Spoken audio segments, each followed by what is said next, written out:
good morning or afternoon, whatever type of day it is today. Hey, today it's come to my I don't know, my direction, or people have told me that our freshmen are really struggling with the idea of plagiarism, or they don't necessarily even know what plagiarism is. So today we're going to just have a little mini lesson over plagiarism and maybe how to avoid it. Avoiding plagiarism. What is plagiarism?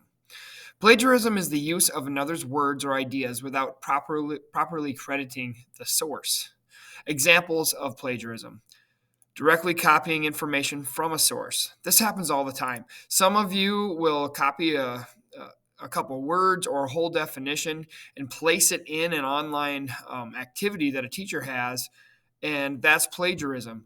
My favorite is when you copy one with like a different color words here and different size of font. So like if I take this and I make these this, I'm going to make this like green, and then I'm going to bold it, I'm going to italicize it, and I'm going to put in this other kind of type of font, and you'll just place those words in there, and as if like that's okay. That is not okay whatsoever. That is plagiarism. You can't do that. And some of you are doing that, and it's driving teachers insane. Okay. Purchasing a paper or downloading a paper online, using someone else's paper as your own. Okay. That happens a lot. We talk about that with turnitin.com. Reusing your own paper for another class. Self plagiarism. That actually exists, and you cannot do it. Using someone else's ideas or words without giving proper credit, quotation marks where necessary, and citations. Unintentional plagiarism usually happens when someone doesn't understand how to credit or cite a source. The following are guidelines that will help you avoid unintentional plagiarism. All right, here's an example quote. As one might imagine, Stegner was not in favor of the American dream, or at least not the materialistic dream of status and possessions. Source, okay, Benson Jackson, Wallace Stegner, His Life and Work, Viking, 1996. So this has been cited. All right, direct quotation. If you use the exact words from a source, you must always use quotation marks followed by a citation. Okay. His biographer pointed out that Stegner was not in favor of the American dream, or at least not the materialistic dream and status and possessions. Notice that these are in quotation marks here, and then there's a citation at the end, okay, from Benson 10. Plagiarized. All right, same sort of deal here. His biographer pointed out that Stegner was not in favor of the American dream, or at least not the materialistic dream of status and possession. This is plagiarized because there is nothing in quotation marks. Quotation marks are these little things that were correct above. There's nothing in there, and there's not a citation at the end. So if that's not there, that is plagiarism. You can't just copy and paste that in there. Oh, paraphrasing. If you use someone's idea but do not use the exact words, you must still credit the source with a citation. In addition, you cannot just change a few words. You must put the idea completely in your own words. A lot of students struggle with the idea of paraphrasing. You need to be able to do it. Here's a correct way. Okay. Wallace Stegner did not believe people should buy into the materialistic part of the American dream, Benson 10. It's going all the way back up here. Okay. Saying this quote, they paraphrased it. All right. The person paraphrased it, and then they put the citation at the end. Okay. Here's one. Wallace Stegner did not believe people should buy into the materialistic part of the American dream. This is plagiarized because there is no citation at the end, like here. So there would need a citation right here. Here's another one. Wallace Stegner was not a fan of the American dream, at least not the dream of status and possessions. It's missing a citation at the end, plus it only changed a few words when you compare it to the actual quote, which is all the way up here.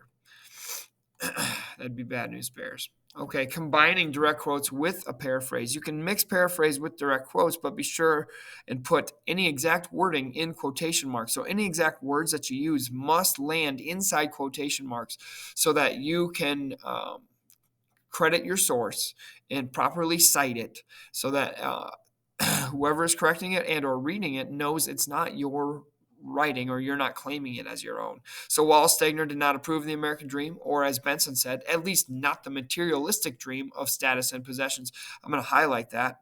All right. At least not the materialistic dream of status and possessions. If we go all the way back up here to the exact quote, Okay, you can see at least not the materialistic dream of status and possessions, word for word, and that is why it was in quotation marks inside the paraphrase. This is money. I mean, this is a really good one. They did it correctly.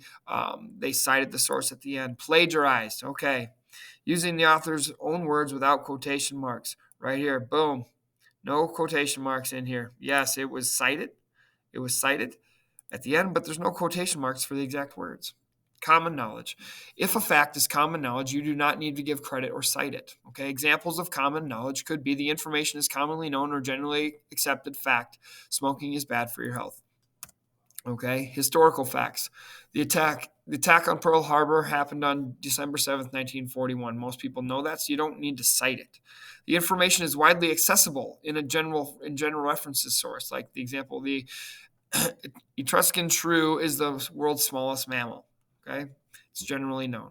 Shared cultural knowledge such as folklore and myths. There is wisdom in the philosophy of a penny saved is a penny earned. You've heard that over and over and over, so you don't necessarily need to cite it. Okay, shared knowledge within a specific audience. Scientists writing for other scientists do not need to cite basic knowledge within the field, even though it is not widely known by the general population. So if you're writing a paper, for other people to read that absolutely know things as general knowledge, then you don't need to cite it. Okay. Your own analysis and observation. So if you've come up with things on your own, then you don't need to cite it. So if you have read widely on a topic and come to your own conclusions, you do not need to use a citation in text. If you are required to provide a bibliography, you will list all the sources you use for references there. For example, if you read several of Wallace Stegner's books, you could say without a citation that his books are often critical of people with materialistic values. A specific example from any one book would require a citation, though. Another example of your own observation would be general facts you gleaned from multiple sources. For example, you could say recent studies show that that Americans do not get enough sleep without a citation. Specific information from any one source, however, like the exact wording, would require a citation. If you are not sure if something needs credit or a citation, remember this rule. When in doubt, it's best to cite it. So if you are wondering whether you should cite something or not, just cite it. It's like one of the rules I tell my boys, my kids, especially my boys, because boys do dumb things, and I always tell them, if you have to sit back and think, well, would Dad think this would be a dumb decision? It's probably a dumb decision, so don't do it. So in that case, if you think something could be plagiarized, either don't write it that way or make sure you cite the thing and cover all your bases. Tips for avoiding plagiarism. Resist the temptation to cut and paste from websites. Take notes in your own words instead and use quotation marks or highlight direct quotations in your notes. Use multiple credible sources so all your information does not come from one place. When you synthesize ideas from many sources, you are more likely to understand the subject and be able to come up with your own ideas. If you're not sure if you're plagiarizing, ask your instructor for guidance. And once again, I'm going to say it, if you are not sure if something needs to be cited, okay, you need to just, when in doubt, you need to cite it. It will cover all the bases for you. We need to stop copying and pasting into our homework materials for all of our classes.